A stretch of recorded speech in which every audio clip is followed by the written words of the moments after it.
Alright, so now for time for some more intricate fun stuff. Let's set up enemy spawners so that we don't just have statically placed enemies.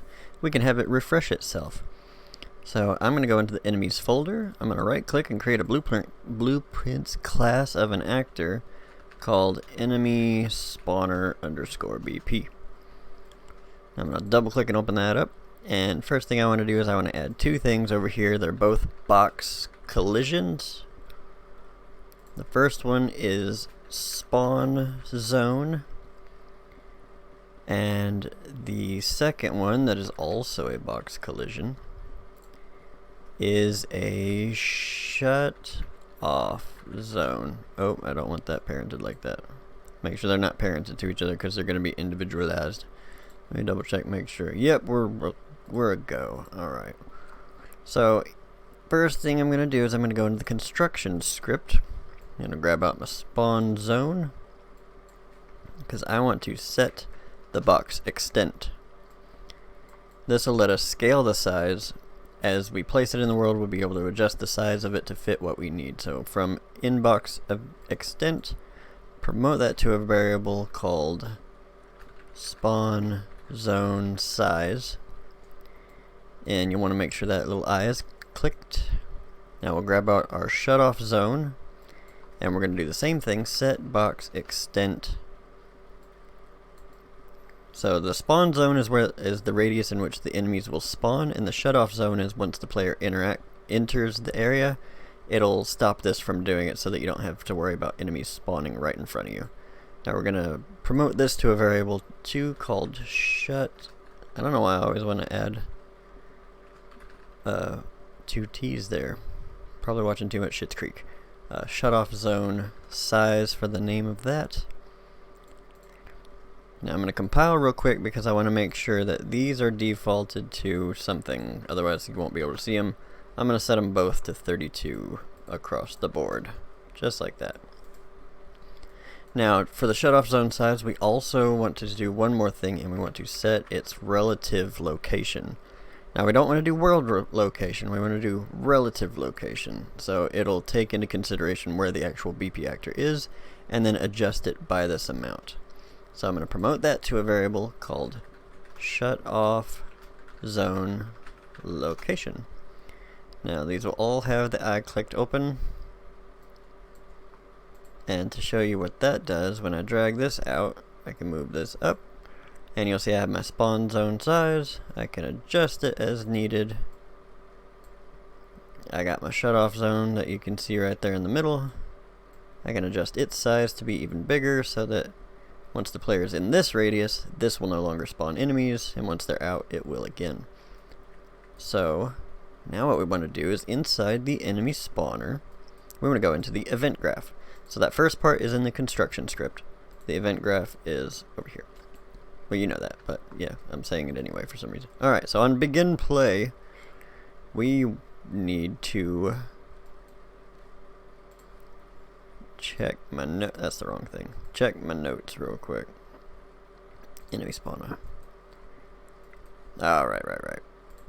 Alright, so let's go back in here. On begin play, we want to do a branch, because we're also going to add our other thing up here. First thing we want to know is if this thing is active at all. So add a boolean, call it active question mark. Plug that in just like that. So if it is active, then we want it to get all actors of class. Now the class, since this is an enemy spawner, we want to check the base enemy class. From the resulting array, let's get the length of it. Oh crap. Sorry. Alright, so let's get the length of it and see if it is greater than or equal to a variable. We'll promote it to a variable called enemy amount. And this is how many enemies we want to be in the world at a particular time. So we'll add a branch right here. So if it's greater than or equal to this amount, we don't want it to do anything, but if it's not, then we want it to continue to spawn enemies. So let's add a variable, and this will be enemies to spawn, and it will be of the type base enemy, not an object reference, but a class reference. Sorry, I'm trying to adjust my microphone. Stay right there. Stay right there. Okay.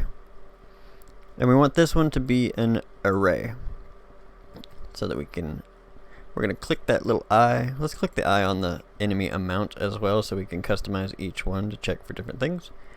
So for the enemies to spawn, let's get that. Let's do a random array item, and we will spawn actor from class. Oh, nope, false. So if it's not greater than or equal to, alright, we'll do that right here.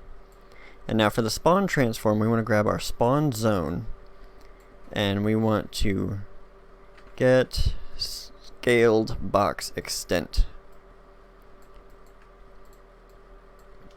And then we want to do random point in bounding box, this one right here. Now that is not the origin, but it will be the box extent right there. For the origin, let's get location, and this will be get the world location. So the origin is its world location, and its box extent is its scaled box extent. We can split this struct pin or plug it in directly, it doesn't particularly matter.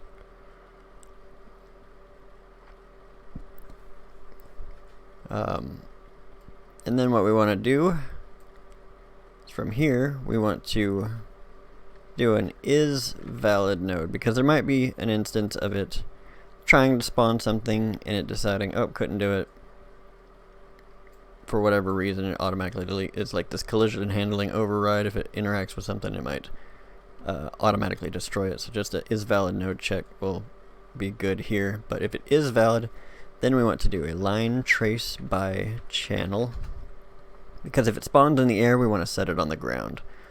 So we will get this spawned actor's world location. Get world location. No. Get actor location. Yeah. Get actor location. That'll be the start. And then for the end, we want to, off that actor location, subtract. And I'm going to subtract, I'm going to say 1,000 just to be safe. 1,000. I sounded redneck as hell when I said that, didn't I? Alright.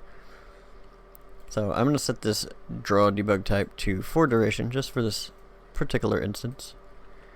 Now over here, we're going to do a branch to make sure that we got a hit result. On the out hit, let's break that open. And I'm going to, from the spawn actor, let's promote that to a variable called spawned unit. And we'll just, if it is valid, we'll just say that that's the new spawned unit. That way we don't have to drag wires over. And if we do have a hit, then we want to set actor location on the true. The actor will be our spawned unit right there, and the new location will be the hit location. So a quick run back. Alright, so on begin play, we're checking to see if our spawner is active. We're getting all the actors of the class type enemy and seeing if we have too many in the world. If we do, we're not doing anything. If we don't have enough yet, then we're spawning a new one to add to that array. We're checking to make sure that the spawn was valid, and then we're setting that it is our new spawned unit, and then we're doing a line trace by channel so that we can set it onto the ground, so if it spawns in the air, it'll do a boop and just set right back down on the ground. Then we're just making sure that that spawn trace actually hits something before we try to set its location. So if it did, then right over here we want to do a delay that we're actually going to hook to every false line just in case. So if it is not valid, we still want it to happen. And if it is greater than or equal to, we still want it to happen. We want to make sure all of our loose ends are tied up, but not in like a mafia way. So way over here, yeah. What we can do just to clean that up a little bit is take this up like that, and then just kind of add like that, and then same thing right here. Just double click to add a reroute node like that, and then just because I'm picky. Alright, now for the duration, let's promote this to a variable also, and this will be called spawn delay. This will be the time between each unit being spawned. So we can tick that little I so that each one can be customizable as well.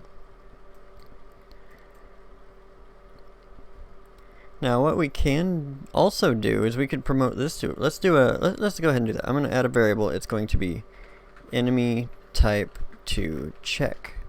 And it's going to be a base enemy class, but it's going to be a singular, so single. And we'll plug that in right there. Compile that, and that way we can customize. We can either have it be the base enemy, or we can customize and say, I want this area to be particularly wolf heavy, so it'll be wolves to check, etc.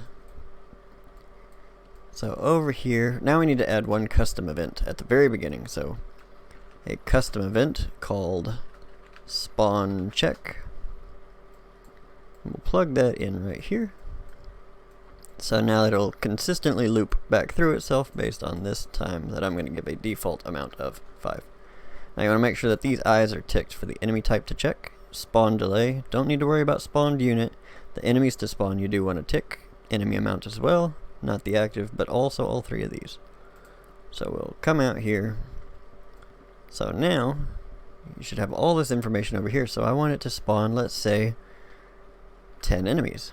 What type of enemy do I want it to spawn? Let's say this one's going to spawn just the wolves. It'll wait 5 seconds between each one, and for the... we'll just do a base enemy check. So now when we jump in, it should...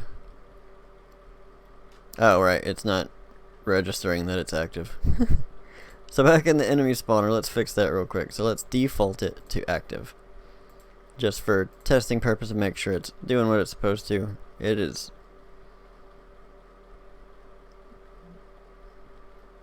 It just spawned that wolf in the air, didn't it? Oh, I'm inside it. Why you only do one? Okay, so the reason it did that is because it's hitting the enemy with its spawn trace. So let's go in here, go to our line trace by channel.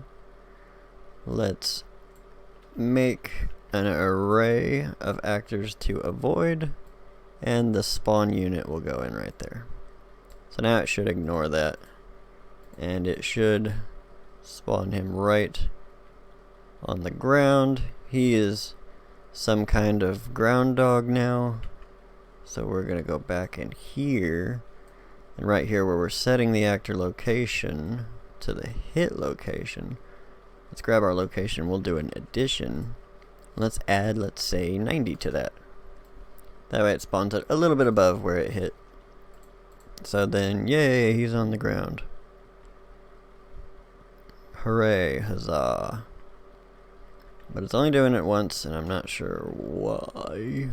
Oh, because I didn't call that spawn check. So after the delay, it's very important to call your spawn check. So let's try that again. Alright. There it goes. It's spawning them in.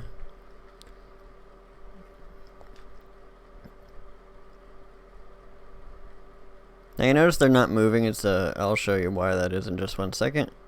But the important thing is they are spawning.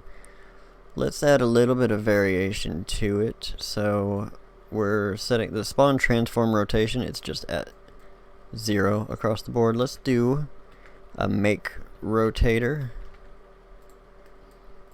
And then on the Z, we'll leave the X and the Y to 0. But on the Z, let's do a random float in range.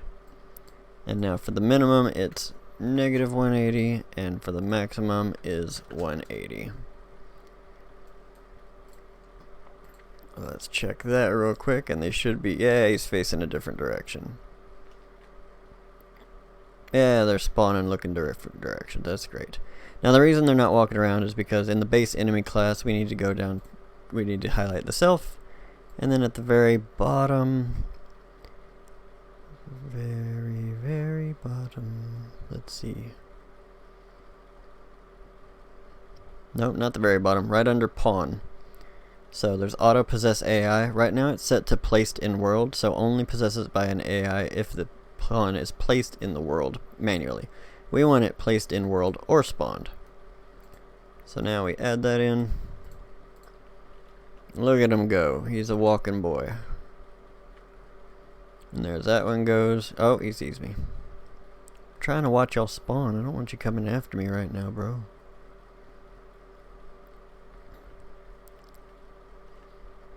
I just want to see it get to 10 and then we'll know it's working appropriately. 6, yeah, that's good. Alright. What I'm going to do, I'm just going to move this one this way. So what we can do now is we can duplicate this over. I'm going to set this to spawn only 2 of the knight, and I'll also check it to be the knight enemy class. And then that's spawning knights over there.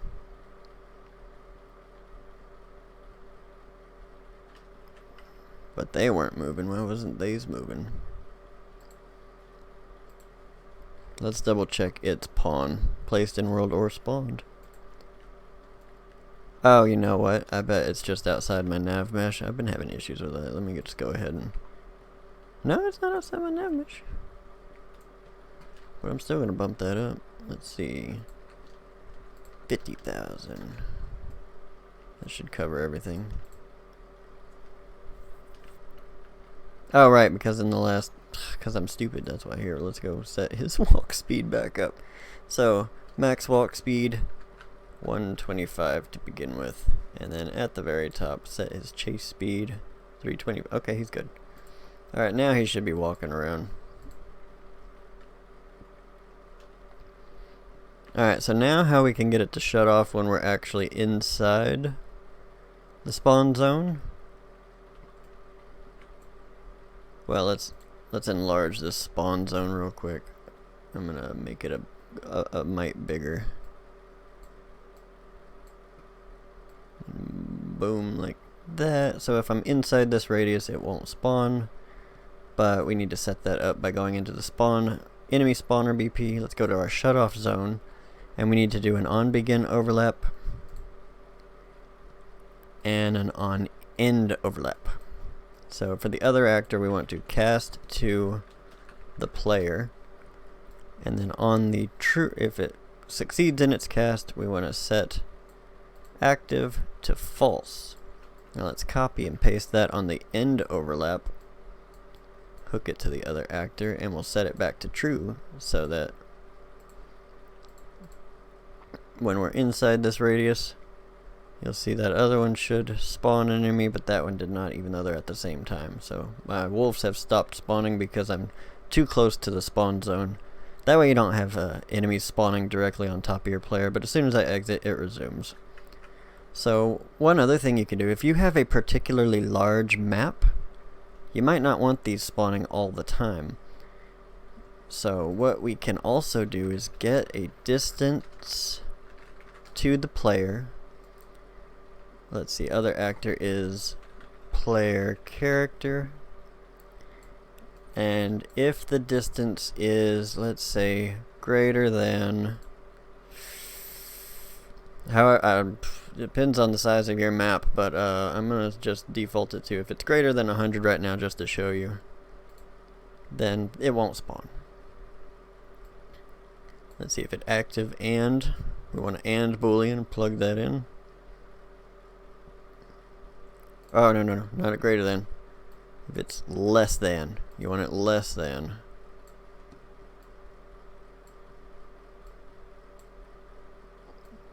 So we want it less than, let's say, 1,000 units. So if it is active and the player is less than 1,000 units from it, then it'll go through its true line. Otherwise, it'll keep updating until it gets the player. So let's see. So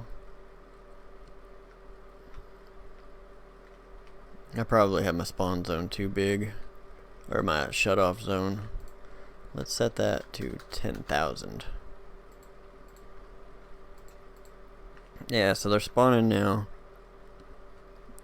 and it should continue to spawn for quite a bit. It's spawning still. I can see it kinda. Let's full screen. Still spawning, but once I get far enough away, still spawning. I don't know how far 10,000 units is in world. But yeah, I'm not seeing that red line anymore, so that means it must have shut off. So let's get closer again.